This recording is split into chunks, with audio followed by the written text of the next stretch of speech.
Sudarshan news.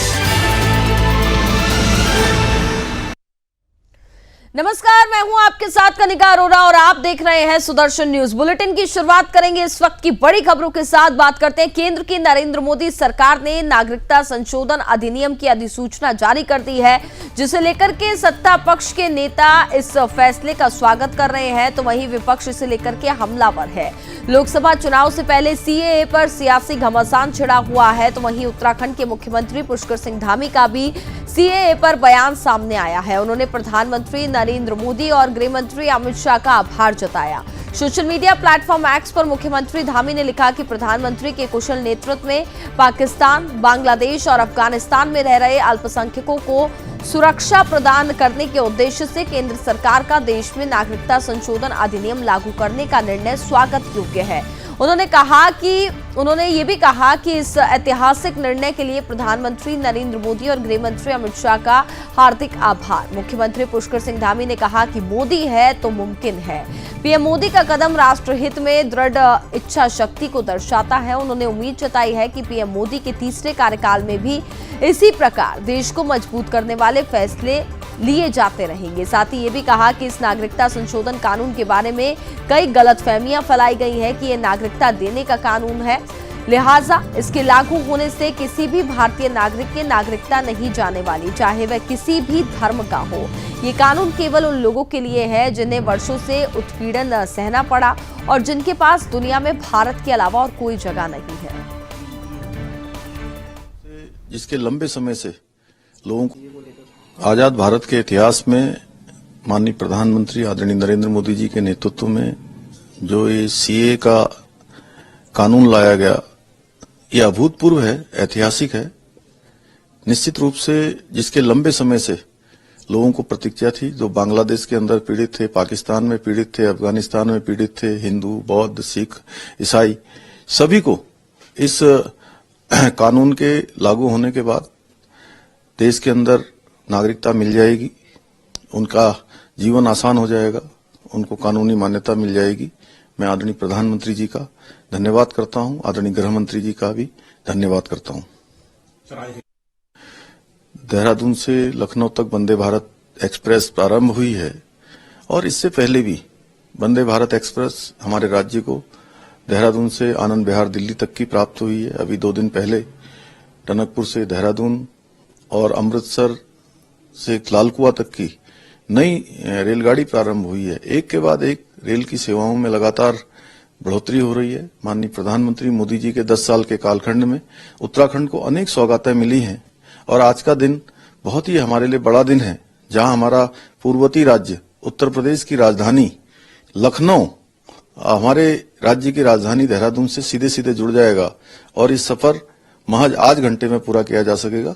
लोगों की यात्रा सुगम और सरल होगी। आदरणीय प्रधानमंत्री जी का और रेल मंत्री जी का मैं उत्तराखंड की देवतुल्य जनता की ओर से धन्यवाद करता हूं, उनका अभिनंदन करता हूं। आजाद भारत के इतिहास में माननीय प्रधानमंत्री आदरणीय नरेंद्र मोदी जी के नेतृत्व में जो ये सीए का कानून लाया गया, ये अभूतपूर्व है। अगली खबर उत्तराखंड के उधम सिंह नगर से है, जहां विकासखंड खटीमा में मुख्यमंत्री लखपति दीदी योजना के अंतर्गत समूह की महिलाओं को प्रमाण पत्र बांटे गए। तो वहीं प्रधानमंत्री द्वारा लखपति दीदी योजना को वर्चुअल के माध्यम से संबोधित किया गया और प्रधानमंत्री नरेंद्र मोदी ने कहा कि 2025 तक 1.25 लाख महिलाओं को लखपति बनाने का लक्ष्य रखा गया है। वहीं प्रदेश में अभी तक 35,000 महिलाओं को लखपति बनाया गया है। और वहीं सहायक खंड विकास अधिकारी धर्मेंद्र कनियाल ने बताया है कि 2025 तक 1.25 लाख महिलाओं को लखपति बनाने का लक्ष्य यहां पर तय किया गया है। इसी के अंतर्गत खटीमा विकासखंड में लखपति दीदी को प्रमाण पत्र से सम्मानित किया गया है। इस योजना में महिलाओं को कौशल प्रशिक्षण दिया जाता है ताकि वे स्वयं का बिजनेस स्टार्ट कर सकें। और वहीं लखपति दीदी योजना की सभी जानकारी जैसे योजना के लाभ, पात्रता, डॉक्यूमेंट और आवेदन प्रक्रिया की जानकारी प्रदान करने जा रही है, जिससे कि आप इस सरकारी योजना का लाभ ले सकें। माननीय प्रधानमंत्री जी द्वारा सुबह लाइव कार्यक्रम में हमारे लखपति दीदी को संबोधित किया गया था और प्रमाण पत्र वितरण का भी कार्यक्रम किया गया था। इसी क्रम में आज हमारे संपूर्ण प्रदेश में मुख्यमंत्री लखपति दीदी योजना के अंतर्गत सम्मान पत्र वितरण किए जा रहे हैं और खतीमा ब्लॉक में आज सम्मान पत्र वितरण का यह कार्यक्रम आयोजित किया गया। इस लखपति दीदी सम्मान योजना के अंतर्गत प्रदेश की 1,25,000 महिलाओं को 2025 तक इनकी आय को 1 लाख से ऊपर बढ़ाने का लक्ष्य है और इसी क्रम में आज लगभग 30,000 महिलाओं को प्रदेश की के साथ साथ खतीमा की महिलाओं को भी यहाँ पर सम्मान पत्र का वितरण किया।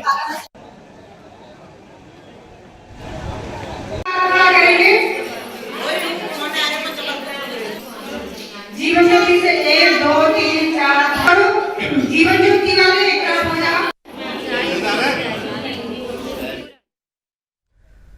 अगली खबर उत्तराखंड के हल्द्वानी से है, जहां गर्मी का सीजन शुरू होते ही वन विभाग भी पूरी तरह से अलर्ट हो गया है, जिसको लेकर के जन जागरूकता अभियान भी यहां पर चलाया जा रहा है। और यहां तराई प्रभाग के उप प्रभागीय वन अधिकारी अनिल कुमार जोशी ने विभाग की सभी रेंज के वन क्षेत्र अधिकारी और साथ ही कर्मचारियों को वन अग्नि सुरक्षा और साथ ही वन्य जीवों और साथ ही वन संपदा की सुरक्षा के लिए अलर्ट जारी किया गया है।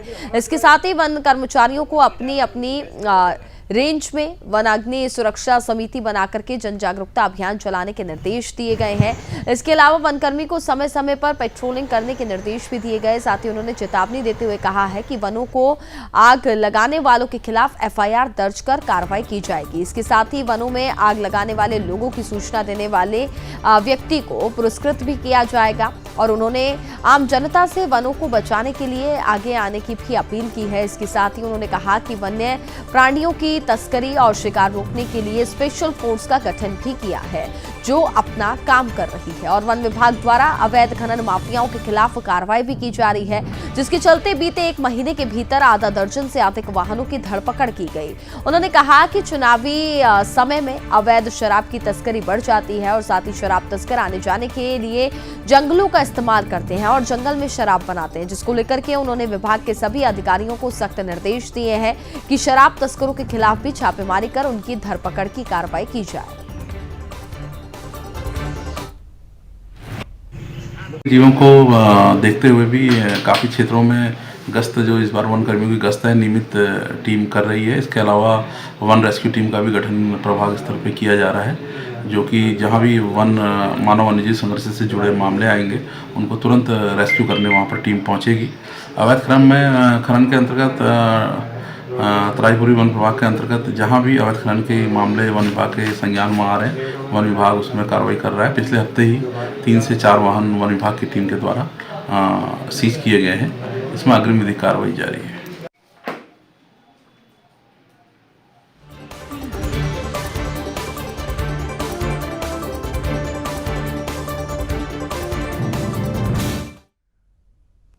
खबरों में आगे बढ़ते हैं। लालकुआ के बिंदुखत्ता में आयोजित बीजेपी के सहबोज समर सत्ता कार्यक्रम में पहुंचे बीजेपी नेताओं ने कहा कि आगामी लोकसभा चुनाव में बीजेपी 400 से अधिक सीटों पर विजयी होगी। लोकसभा सीट से बीजेपी के दूसरी बार प्रत्याशी बने केंद्रीय रक्षा राज्य मंत्री और सांसद अजय भट्ट की अध्यक्षता में आयोजित बीजेपी का सहबोज समर सत्ता कार्यक्रम में पहुंचे उत्तराखंड के पूर्व मुख्यमंत्री और महाराष्ट्र के पूर्व राज्यपाल भगत सिंह कोश्यारी ने कहा कि बीजेपी ने फिर से नैनीताल लोकसभा सीट पर सांसद अजय भट्ट पर एक बार विश्वास जताया है। उन्होंने कहा कि वर्तमान में अजय भट्ट केंद्र में रक्षा और पर्यटन राज्य मंत्री है। पार्टी ने उन्हें 2019 में इस सीट पर प्रत्याशी बनाया था। उन्होंने कहा कि प्रधानमंत्री नरेंद्र मोदी ने पिछले 19 वर्षों में अभूतपूर्व काम किया है। साथ ही उन्होंने ये भी कहा कि हाल ही में हुए श्री राम के मंदिर के उद्घाटन इसका जीता जागता प्रमाण है। उन्होंने ये भी कहा कि प्रधानमंत्री नरेंद्र मोदी विकास की बदौलत देश की जनता के दिल में जगह बना चुके हैं। साथ ही इस बात का भी जिक्र किया गया कि सबका साथ सबका विकास के लक्ष्य से प्रधानमंत्री नरेंद्र मोदी अब की बार 400 पार की संकल्पना को साकार करेंगे। देखिए, अभी देश के अंदर जो माहौल है, दुनिया के अंदर जो माहौल है, उस माहौल में नरेंद्र मोदी एक ऐसा नाम हो गया है जो लोगों के दिलों में बस गया है। और इसलिए मुझे लगता है कि अब इसको प्रश्न को तो पूछने की आवश्यकता ही नहीं पड़नी चाहिए। और मैं इसलिए मोदी जी का जो सपना है कि भारत आत्मनिर्भर हो, उत्तराखंड आत्मनिर्भर हो, मैं उस मिशन में लगा हूँ। जैसे देश भर में एक नारा तिवारा भी वो बनते हैं, तो कम से कम उनके तिवारा बनने के 5 साल में हमारा उत्तराखंड आत्मनिर्भर बन जाए। यहाँ के लोग फल लगाएं, होम स्टे करें, मत्स्य पालन करें, दुग्ध पालन करें और भी अनेक जो स्वरोजगार हैं वो कार्यक्रम करें, ताकि हमारा प्रदेश ये समृद्ध हो। मोदी जी के सपनों का हमारा उत्तराखंड हो, मैं उसमें ज़्यादा लगा हूँ। और दूसरा, बहुत लंबे समय से हम लोग राष्ट्रीय स्वयंसेवक संघ के नाते से समाज में समरसता लाने के लिए प्रयास करते रहे हैं। मैं उस प्रयास में भी लगा हूँ कि सब लोग साथ रहें, जाति पात का भेदभाव भूलें, क्योंकि राजनीति ने इतना जातिवाद फैला दिया है, वो एक जहर है। और हम सबको, आखिर अम्बेडकर जी ने हमारा संविधान बनाया, लेकिन आज भी हमारे बहुत से शिल्पकार बंधु बहनें हमारे साथ बैठ के नहीं खा सकते। तो मैं चाहता हूं कि हम सब एक भाव से श्रेष्ठ भारत बनाना है, तो उसके लिए प्रयत्नशील हों। इसलिए मोदी जी का जो सपना है, उस सपने को साकार करने के लिए, उन कामों के लिए मैं लगा हुआ हूँ। और जहाँ तक तुमने कहा कि वोट और ये और वो तो जनता पहले तय कर चुकी है, उससे मुझे क्या बोलना। देखिए, जो जनता ने एक नारा दिया है, आपकी बार 400 पार, जो जन सैलाब उमड़ के आ रहा है जगह जगह। हमारे युवक, हमारी माताएं बहनें, हमारे बुजुर्ग जिस तरह से मोदी जी के प्रति अति स्नेह से गदगद हैं, तो साफ जाहिर हो गया है कि जो जनता ने नारा दिया है इस बार 400 पार, वो सही होने जा रहा है। सर, आज औषधि सेंटर भी आप ओपनिंग करने जा रहे हैं। एक जन औषधि केंद्र जो प्रधानमंत्री जी ने दिया है, 1 रुपए की जो चीज़ दिखाई देगी, वो अगर दूसरी कंपनी की होगी तो 100 रुपए की होगी। अब गरीबों को जगह जगह जाकर अपनी जान की हिफाजत करने के लिए, अपने परिवार की हिफाजत करने के लिए मोदी जी ने जो अचूक मंत्र दिया था, जन औषधि केंद्र, बिंदु खत्ता हमारे इंटीरियर में आज अभी थोड़ी देर में उसका श्री गणेश होने वाला है। आज श्री गणेश कर दिया, ये मानिए, उसको फीता ही फीता काटना रह गया। आज से यहाँ भी जन औषधि केंद्र प्रारंभ हो गया। आपका हमेशा ये रहा कि जामरानी बांध वाला हो, चाहे कोई भी मामले में जिसको आपने ठान लिया उसको आपने पूरा किया। सर, यहाँ लोगों का मांग है राजस्व गाँव के लेके, तो आप इसको मैंने सदन में उठाया था, पहला प्रश्न ही यही उठाया था, जामरानी बांध, और ये पहले ही सत्र में, और ईश्वर की कृपा से वो अब पीछे बैक नहीं हो सकता है। आज नहीं तो कल मालिकाना हक मिलना ही मिलना है। China border, Didihat, Dharchula, Pithoragarh, Nepal border से लेकर उधम सिंह नगर तक कहीं पर भी हमारे पास कैथ लैब नहीं है। कैथ लैब वो होती है, ऐसा होगा, ये लोग कई जगह सेलिब्रेट कर नहीं पा रहे हैं, ये तो आएगा। आगामी लोकसभा चुनाव को एसडीएम डॉक्टर दीपक सैनी ने एसडीएम कार्यालय में बैठक की, जहां और सभी से उनके बूथों पर मत प्रतिशत बढ़ाए जाने को लेकर के मतदाताओं को जागरूक करने का आह्वान किया। उन्होंने कहा कि मसूरी विधानसभा में 2019 में मतदान प्रतिशत कम था। एसडीएम ने यह भी बताया कि 2019 में जिन बूथों पर कम मतदान हुआ था, उन बूथों पर मतदान बढ़ाए जाने को लेकर के रणनीति बनाई जा रही है। लोकसभा चुनाव में अधिक से अधिक मतदान का प्रयोग करने के लिए मतदाताओं को जागरूक किया जाएगा। नुक्कड़ नाटक, स्लोगन प्रतियोगिता और साथी रैली के साथ ही सभी धर्म के मतदाताओं को जागरूक किया जाएगा। इसके साथ ही मतदान का महत्व भी बताया जाएगा।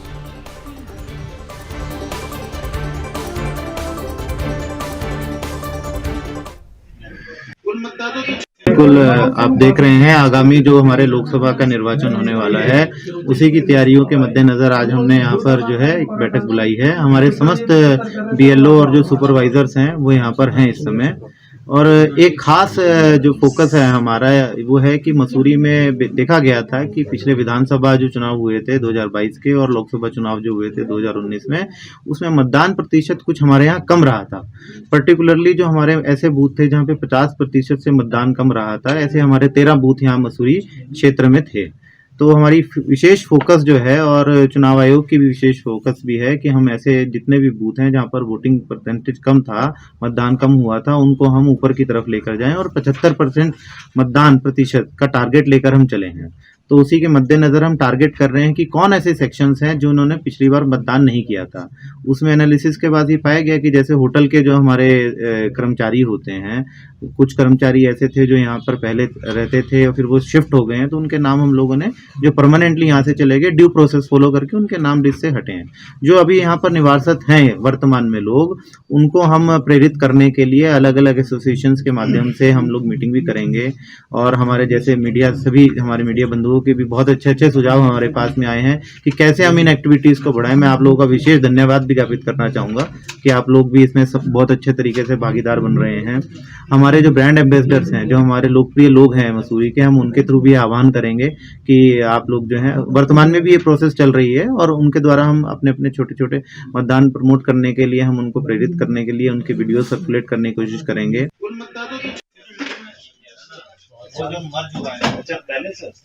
पहले वो 102 था सर।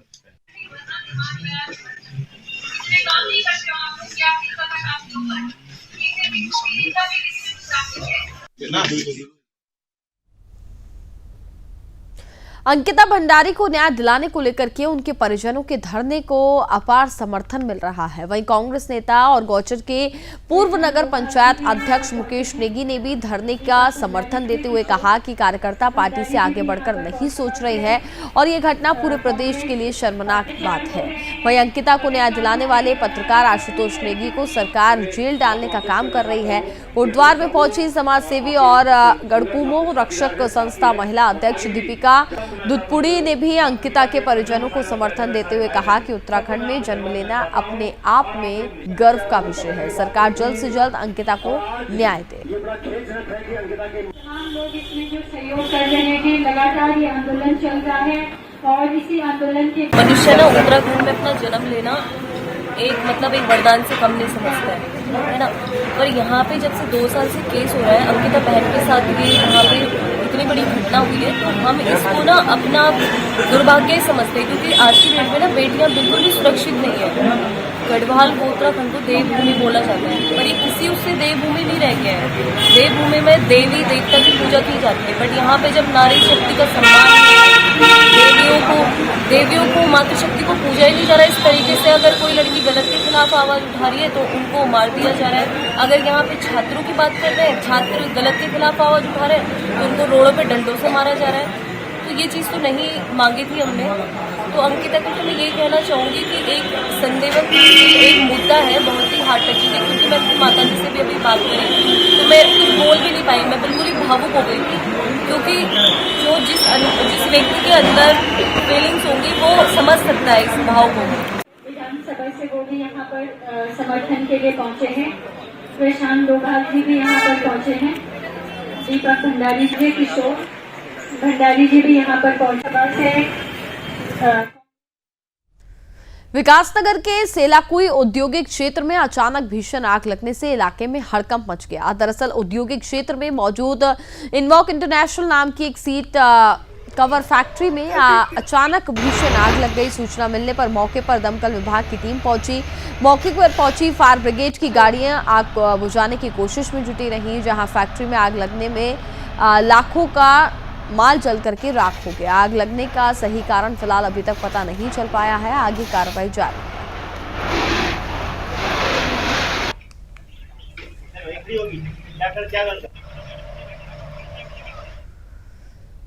पश्चिम बंगाल में पहली बार रामनवमी पर अवकाश की घोषणा की गई है, जिस पर बीजेपी के राष्ट्रीय महासचिव दुष्यंत गौतम ने कहा कि ये सनातन की ताकत है जो दिखाई दे रही है। मां काली की पूजा के समय मूर्ति विसर्जन के लिए भी समय नहीं देती थी ममता।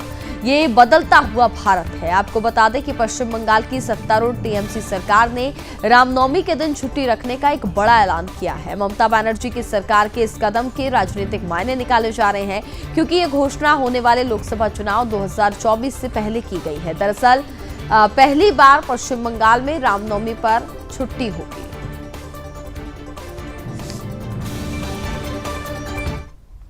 चरणों में आ रही है, ये बदलता हुआ भारत है, ये मोदी का भारत है। अच्छा है, ये सनातन की ताकत है। जो सनातन की ताकत है ये दिखाई दे रही है। जो माँ काली की पूजा के समय है, मूर्ति विसर्जन के लिए भी समय नहीं देती है, वो आज चरणों में आ रही है। ये बदलता हुआ भारत है, ये मोदी का भारत है। ममता बनर्जी ने अब की बार रामनवमी पे 1 दिन की छुट्टी की घोषणा की। वाह, अच्छा है, ये सनातन की ताकत है। जो सनातन की ताकत है ये दिखाई दे रही है। जो माँ काली की पूजा के समय है, मूर्ति विसर्जन के लिए भी समय नहीं देती है, वो आज चरणों में आ रही है। ये बदलता हुआ भारत है, ये मोदी का भारत है। ममता बनर्जी ने अब की बार रामनवमी पे एक दिन की छुट्टी की घोषणा की। वाह, अच्छा है, ये सनातन की ताकत है। जो सनातन की ताकत है ये दिखाई। उत्तराखंड में पुलिस प्रशासन को बड़ी कामयाबी हाथ लगी है। आपको बता दें कि टिहरी जनपद के मुनि की रेती थाना क्षेत्र में बताया जा रहा है कि अंतर्गत शिवपुरी के भागला गांव में साईं मंदिर का ताला तोड़ करके चोरी करने वाले 3 चोरों को पुलिस और साथ ही सीआईयू की टीम ने गिरफ्तार कर लिया है। आरोपियों के कब्जे से पुलिस ने मंदिर से चोरी हुआ 17 किलो का सिंहासन और छत्र भी यहां पर बरामद किया है। चोरी में इस्तेमाल बाइक भी पुलिस ने अपने कब्जे में ले ली है। मामले का खुलासा एसएसपी नवनीत सिंह ने किया है। एसएसपी ने बताया कि 6 मार्च को शिवपुरी के भागला गांव में साईं मंदिर का ताला तोड़ करके चांदी और सिंहासन और साथ ही छत्र चोरी यहां पर किया गया था, जिसके बाद लोगों ने थाने में शिकायत की थी। पुलिस ने मामले को दर्ज कर जांच शुरू कर दी थी। तो वहीं मामले में जांच के दौरान पुलिस ने मंदिर में चोरी करने वाले 3 आरोपियों को गिरफ्तार कर लिया है। फिलहाल मामले में आरोपियों से आगे पूछताछ जारी है।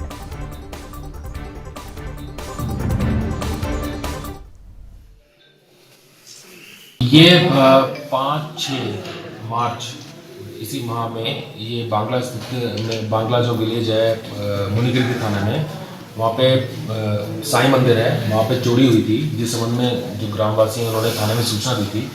इस संबंध में इनिशियली 7 टीमें बनाई गई थी और बाद में इसमें जिस तरीके से ये क्राइम हुआ था उसकी जो क्राइम करने का तरीका है एक गैंग प्रकाश में आया।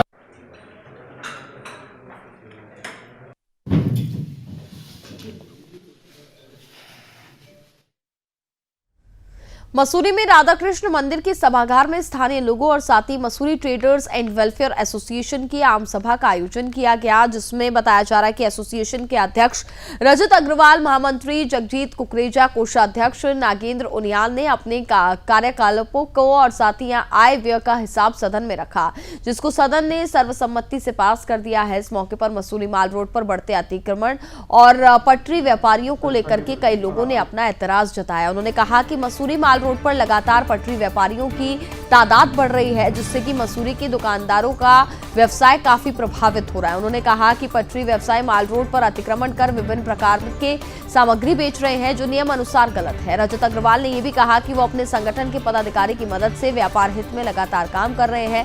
साथ ही मसूरी की कई जन समस्याओं को भी विभिन्न तरीके से उठाने का प्रयास किया जाता है, जिससे कि मसूरी समस्याओं का निराकरण हो सके।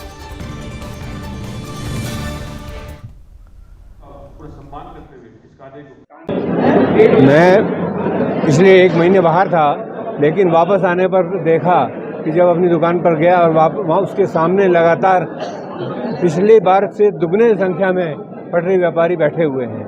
मुझे कई लोगों ने, जिनकी वो दुकानें मेरे पड़ोसी हैं, उन्होंने कहा कि साहब बताइए, सारा टूरिस्ट उनको देखते हुए निकल जाता, हमारी दुकानों की तरफ देखता नहीं। हम वही सामान बेचते हैं और टैक्स देते हैं और ये बिना टैक्स के लाभ कमा रहे हैं। इस संबंध में सरकार को भी, जो इस समय हमारे प्रभारी हैं मसूरी के एसडीएम महोदय, उनको भी और व्यापार संघ को भी कार्य करना चाहिए।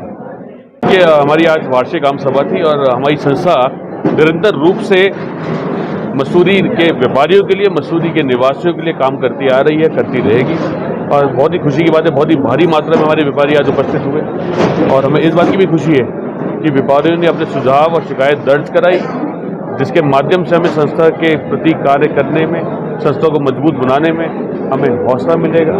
और हम ये प्रयास करेंगे कि आने वाले समय में जो हमारी संस्था है वो उत्तराखंड की सर्वप्रथम संस्था बनकर उभर के आए। तो पटरी व्यापारी की एक समस्या चल रही है। केंद्र सरकार द्वारा जो नीति आ रही है, चाहे वो हमारे पटरी व्यवसायियों को लेकर हो, चाहे वो हमारे वेंडर्स को लेकर हो, स्ट्रीट वेंडर्स को लेकर हो, उसी प्रकार से हमारी जो केंद्र सरकार है, हमारी जो प्रदेश सरकार है, उनकी द्वारा नीति बनाई जा रही है। वेंडर जोन में समस्त व्यापारियों को शिफ्ट करने की बात की जा रही है। तब तक हम उस बात का इंतजार कर रहे हैं कि कब वेंडर जोन एक अच्छा व्यवस्थित वेंडर जोन बने और हमारे समस्त पटरी वाले जो हैं वो बाजार के भाग से हटकर उस वेंडर जोन में जाएं। बिल्कुल, देखिए, हमारे व्यापारी जो हैं बहुत महत्वपूर्ण है हमारे लिए। एमएसएमई पंजीकरण हो, फूड लाइसेंस का पंजीकरण हो, जीएसटी का पंजीकरण हो, फायर की एनओसी हो, चाहे वो मंडी परिषद का पंजीकरण हो, माप नाप तोल की बात करें, चाहे वो इंश्योरेंस की बात करें, बैंक ऋण की बात करें, ये समस्त सुविधाएं संस्था के द्वारा समय समय पर मसूरी के समस्त व्यापारी को दी जाती है, सुविधा बताई जाती है और उम्मीद करेंगे व्यापारी इसका लाभ उठाएंगे और आगे आने वाले समय में अपने व्यापार में वृद्धि करेंगे।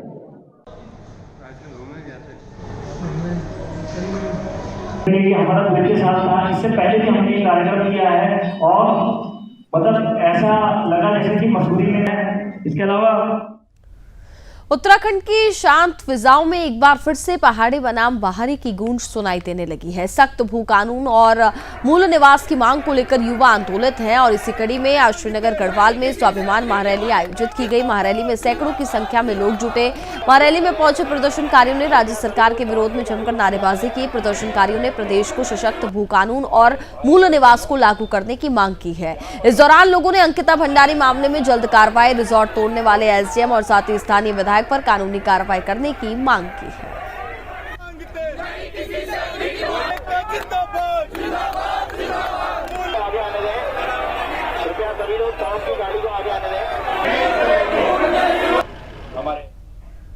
और इसी के साथ फिलहाल इस बुलेटिन में बस इतना ही। आप देखते रहिए सुदर्शन न्यूज। जय हिंद।